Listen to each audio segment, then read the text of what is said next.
Haka sengi penkut ia kawat kepala tip kum ka pre-quarter final jong ka lempung nilai football hamau lasnai henne ka sengi kata haka praterik ukula lengkot arjar Arab Sau lai lekai hapedeng ki arteli ki kenhon ki babat kum ki champion lene ki nam na ki lempung baper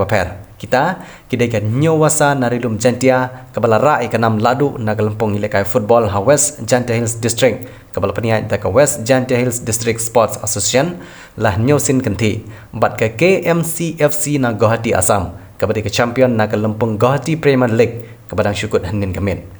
ka jingi lekai ke lalong kebar rengkat bor bah hapadeng kini ke arteli ki kenhon ha ke bah ke kelas step om siam ladan bala apan tap call Henry ke kelamit pan da ka jing tre shitom ka KMCFC Guwahati kala penrem no ya ka nyowasa dalai kol lanon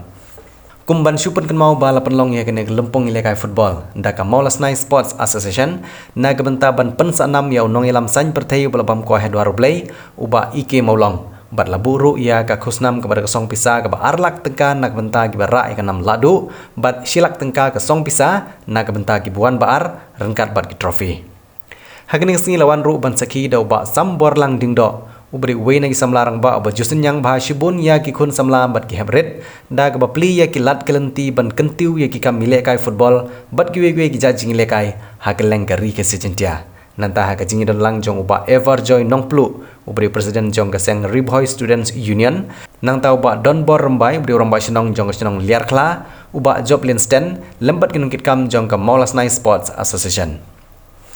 haba ajengkran uba sambor lang dingdo kum kongsan ulong bajan man lagi lempung ilekai football Ribhoy district ki bolo yo ban saki kilong ki babit ki babiang bat ki ba ai mensim ya kirang ilekai namar ka jing penriam penbet ya ki madan ilekai kalalong kum ha ki nongba ki bahe hakeleng ki jaka bat ka jing but renti ya gir kompania ya ki jing ilekai kalalong ka itnat nadu ka por ba mi ki rang ilekai hadu kar kompania ya ki kendon ilekai football bat kini kapau ba kajing ilekai football hakini kathan kala nangkiu na kapor sa kapor bat ka ai mensim ya ki rang ilekai ban ilekai bha hapadeng madan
magmapi ka football basket jungi ka azang ban kiu biang da ka jingrong jong sulong lajong bagarong biang sekali ka azang ban pela penalty biang ikina jungi te ngi bigi teams kong galang sneng kong garang legit United ka azang ban pada sementara biang makaili ka azang biang markani na third division jong ka ali te community bah kini lai sausnam ki banwan ini biang lai kili teams ki bandan na ka ali tumangi kenma kumangi experience harusnya majar pendai bagarong ni tong do sulong lajong ka ali kalau mga pila piyentiro di par pagi plias jongga dikasih janta dirin ketua garu sekarang legit nadin tu garu sekarang rangdo tidak ada pikir mau mati Islam arjar katway kedua arjar katlay ka Shillong jungi ka di ka heartbeat of Indian football namangilan hado lai ligi club ibadan na ka lig masa ka azang pila piyenti biang nakajirong jong ka Shillong lajong sa ka lig ba community bagi ni teams ban dangbuat bro kung ka langsneng bat karang legit do bikin poin sa katham te kajing itu pada yangi kilo peniat mo ngara dia di kumong peniat i tournaments bagi ni tournaments kilo ki pakongsan mahal ban group ban game time ni players namar kamtam ni kidili gitu ki off season kiba kemanang munta ka first division ka patsdang ka super division ka SSE ro ka patsdang kini gidi tournaments ki bala ka game time bahai ki players ki jongi bat bikiyo bahai baken ra ya ka belti ki jongi ke kebok yang kani tournament committee te ai bakani tournament kanong ka jinjo but man ki tournaments bingiwan na riboy kasi ibig ba garkom arrangement ka jongi ka pa mang sipoy ka tournament bisi pelong te po kadang pemaru arrangement kalong kalabet bahi ai ba ka buram yu players magi players apa kirong po badan kisra kini arrangement te